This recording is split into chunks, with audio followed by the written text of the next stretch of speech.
আমার অনুভূতি আসলে ইটস বিয়ন্ড স্পিকিং। আমি আমি আসলে এখন ভাষা হারিয়ে ফেলেছি, আমি কী বলবো। ছোটোবেলা থেকে সবসময় আমার স্বপ্ন ছিল যে বাংলাদেশকে আমি রিপ্রেজেন্ট করতে চাই, কিছু করতে চাই বাংলাদেশের জন্য, নিজের দেশের জন্য কিছু করতে চাই। বিউটি প্যাজেন্টে জয়েন করা, সত্যি বলতে আমি আমি ছোটোবেলা থেকে যখন প্যাজেন্টগুলো দেখতাম, আমার তখন মনে হতো কত ভালো লাগবে না এভাবে সামনে গিয়ে হাঁটতে, এভাবে ওয়েভ করতে। So then I thought, why not participate in one?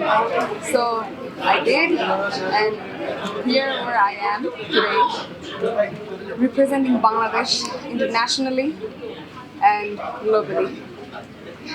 তো আমি আসলে আসলে অনেক খুশি। ধন্যবাদ আমাকে বেছে নেওয়ার জন্য। প্রথম হব, সাহস সাহস অনেক ছিল, সাহস আসলে অনেক ছিল। আমাদেরকে যারা গ্রুপ করেছেন, যারা আমাদের সাথে ছিলেন, তারা আমাদের সবাইকে ইকুয়াল ফিল করিয়েছে। আমরা সবাই সমান ছিলাম, আমাদের কাউকে বেশি প্রায়োরিটি কম প্রায়োরিটি দেওয়া হয়নি, সবাইকে সেম জিনিস ঠিকভাবে সেমভাবে শেখানো হয়েছে। সাহস আমাদেরকে অনেক দিয়েছে। কিন্তু ফার্স্ট হব আমি আসলে আসি। আমাদের ঘুমানোর টাইম ছিল 3